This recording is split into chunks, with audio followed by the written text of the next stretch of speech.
In this chapter, we are going to talk about gambling and casinos. And it's a little unusual to talk about it for this class for us because we are one of only two states, the other being Utah, where gambling is explicitly illegal in the state, all forms. So, no lottery, no casino gambling, no sports gambling, nothing. Um, every year, there are attempts to bring it to Hawaii, and every year they fail. So it's partly the reason why um, Vegas is so desirable for most individuals because that would be your outlet to do all the gambling you want and just a direct plane flight away. Um, so let's talk about this. So yeah, there's a lot of money spent. 41 billion bucks, that's a lot of money. That would be nationwide. Casinos generating a good deal of money. And generally speaking, casinos then pay taxes on the revenue they generate. Um, it's about 6% throughout much of Vegas, if I'm not mistaken, for the big casinos. So that means 6% of all money gambled would be paid out in taxes. And then the people obviously spend money, right? They stay at a hotel, they spend money on things. Um, this is from Civil Beat, and this was talking about people. What do people spend in downtown Vegas, which is where most people in Hawaii stay at, right? Like um, um, at the California, right, or the Fremont Street, kind of area. Um, Kind of a cheaper part, right, of Hawaii. It's not like the Strip where things are more expensive. But if you look at this budget, I look at this budget and I think, wow, I'm really cheap because I don't have that kind of money to spend on any of these things. But they're saying here that a average person, um, an average person, is spending a total. Um, they're spending a total of about $1,100. I'm guessing that's per. What is that per trip? Um,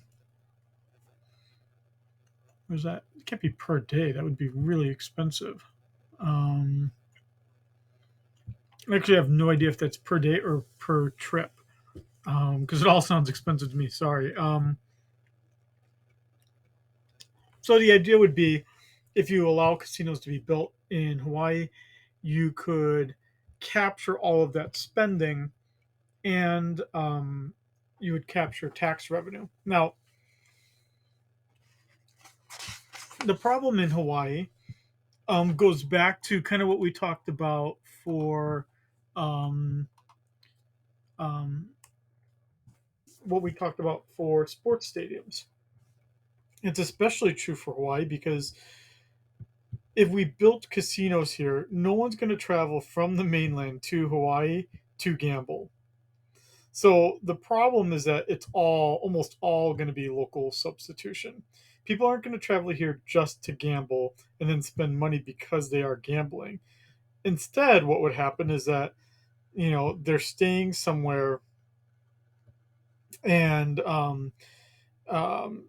decide, the husband decides he wants to go gambling instead, and the money that he spends eating out would have just as easily been spent in Waikiki if he had had to join the rest of the family. Instead, he's going to spend it in, I don't know, Kapolei, where they build the casino, because that's probably where it would end up getting built. Um, so, because there is mostly local substitution, the problem would be is that you'd really only be generating then the tax revenue. Alternatively, what you could do is something less expensive, right? You could just introduce the lottery to Hawaii, like scratch off tickets, or even something more national like Powerball. And then you could say the money goes to schools or things like that. But generally speaking, um, think about the kinds of individuals that gamble, right? That buy lottery tickets. Unfortunately, it's usually from people that don't have a lot of income to allocate towards things like a lottery. Now, the counter to that would be to say, well, why, Shiting, do you think you're so smart and snooty that you should be dictating how poor people live, right? And so why deny them their ability to buy a lottery ticket because you don't think it's what's right for them? I'm not really sure what to say to that. I don't think that's really my intent to dictate that. Um, I'm just I don't want to create a state-based system though that's going to foster that. I guess. Um, so I'm not really sure what you would. There's a difference between a casino gambling, a lottery ticket, and then what about something like sports gambling, right? So um,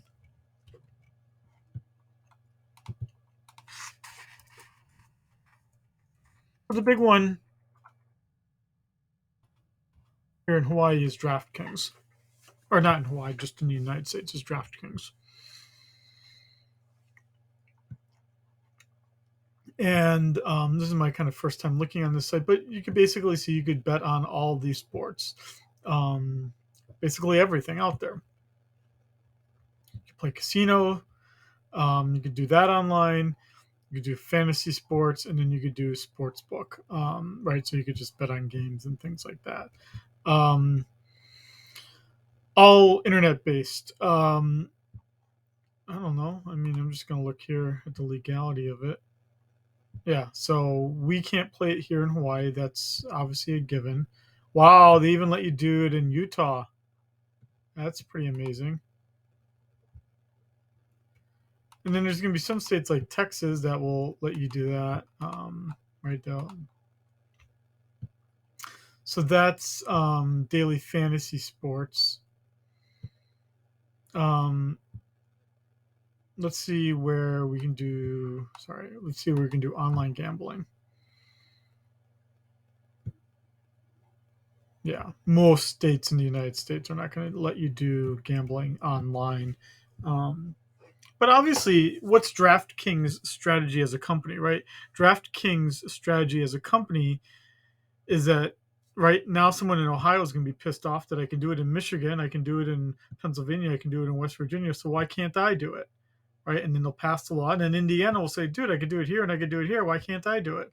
And it just spreads across um, the United States. So obviously, they're as a company, it's going to build towards those things. Um, right? So here, it's all about it's not legal in your state. Contact your lawmakers. Looks like they're not even going to try in Hawaii. It's like they just um, not going to even worry about it. Okay, let's go back to the slides. Yeah, I mean, constructing a casino, obviously, you do get construction jobs, just like kind of like building a stadium. You do get those jobs. But as I talked about already, that kind of stuff, um, those construction jobs could be used to build other things instead. And so it's not necessarily the case that you get this economic impact just by building a casino. And yet, every year in Hawaii, we do seem to get that proposal to build a casino here.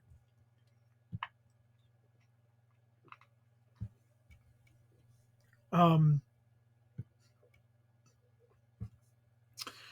as we talk about the casino and we talk about where it's located, um, the problem is that we are just so far away, right? And even if you think about how many people live on Oahu, it's 1 million people, but not all 1 million people gamble. Um, and so, and again, given that it's the islands and people are coming here on vacation, the money you draw from the casino is going to draw away from other activities. So you're actually going to hurt tourism, which is our second biggest industry, to the extent that people are going to spend it at a casino. And you and I all know what kind of operation, what kind of company will run a casino, right? It's going to be a company from the mainland, that's going to take the money here and to a large extent send it back to the mainland. And so that's obviously something to consider as well when you're talking about the operation of the casino. Um, we don't really need to worry about this for us because we're not going to build more than one casino here. But yeah, if you look at this, and this is in the case of Indiana, a pretty Republican state that does have um, gambling exist, to the extent that you get a casino built in one place, it's going to take away revenue from other casinos because people are then going to um, go to the other casino instead. And the whole point of this, right? What's the whole point of gambling? Why do you generally do it? Why does the government generally allow it to happen? So, generally speaking, it becomes a legitimate proposal because the government needs a quick fix. It needs a way to raise money quickly. And authorizing the building of a casino is a way to raise money.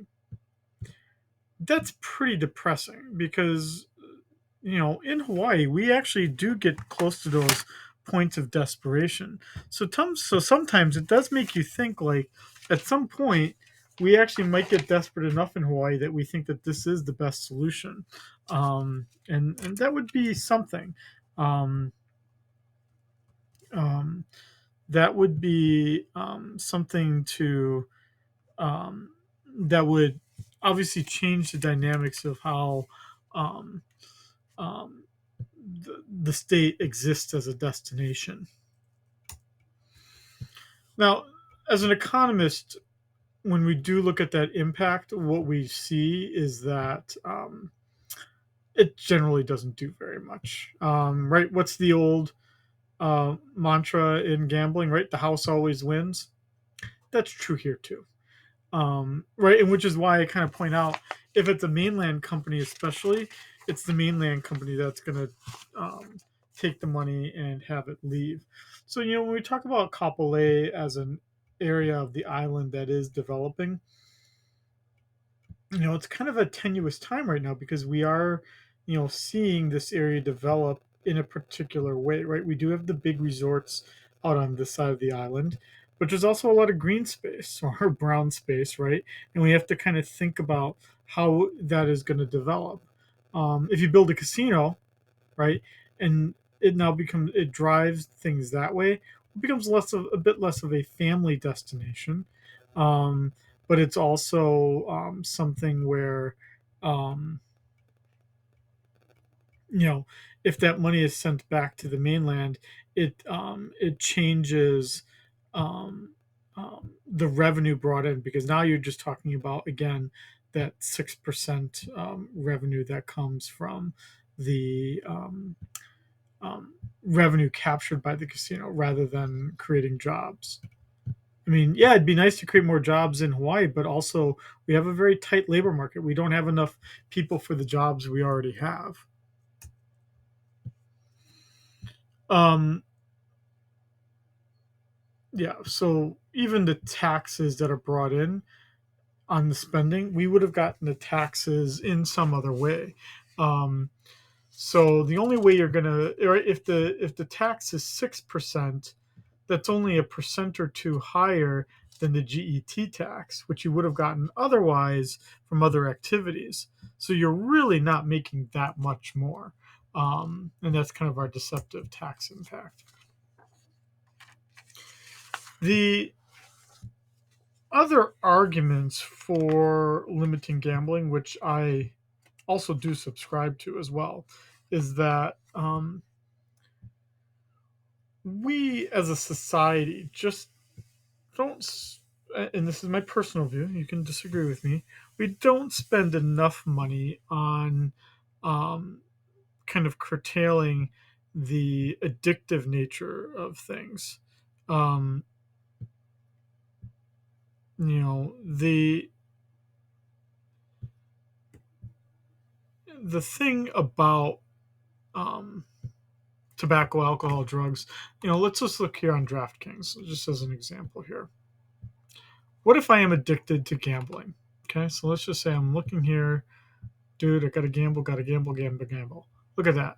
Big screen, everything's flashy. Look at that right there in very small little text. And that's because they're allegedly legally required to do that.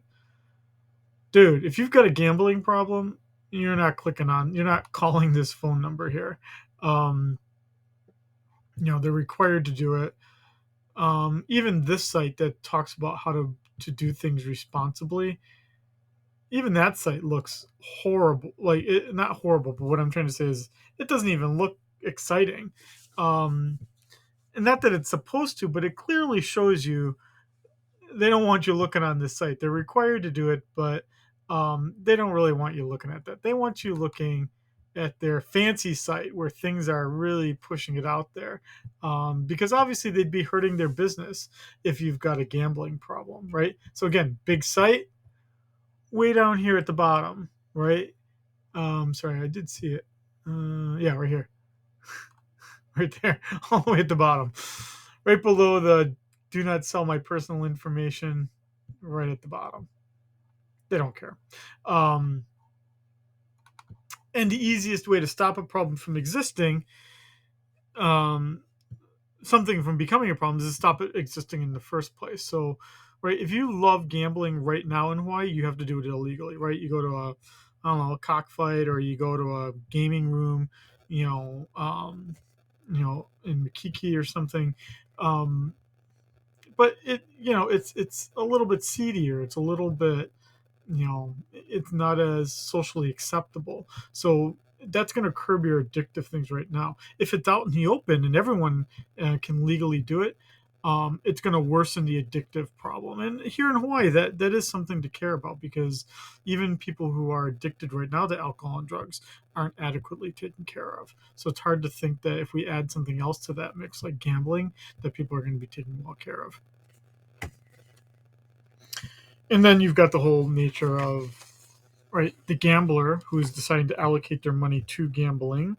Um, that would mean less money for the rest of the family. I'm not gonna spend on this. I don't want to teach you how to gamble, so let's just go, right. DraftKings, FanDuel. We kind of talked about these. In terms of where people go gambling. There's actually a pretty interesting, again, Civil Beat article. It just came out a few months ago that does talk about. I'm not sure if others came out on it. Let's see here. Oh, so there's a series actually. So it looks like. Oh, here we go. See, much of the same, and you don't need me to read you these articles here, but if this is interesting to you, um, you can see that this is all part of the conversation, and this is not something I know a great deal about, so I don't want to play I don't want to play up knowledge I don't have here. But if you find this kind of conversation interesting, civilbeat.org/project/rolling dash the dash dice. Looks like they've got a good series of articles here that talk about many of the same things that we're just talking about here. Basically, we don't have the money or the resources to help problem gamblers, so maybe we shouldn't do it. That the gambling bill looks now to be dead at the legislature, and then a discussion of whether we should do things like DraftKings and we should do some online sports betting or other things like that. And then something about the black market, the illegal game rooms. No play, no stay. Well, I guess you got to have rules, even if it's illegal.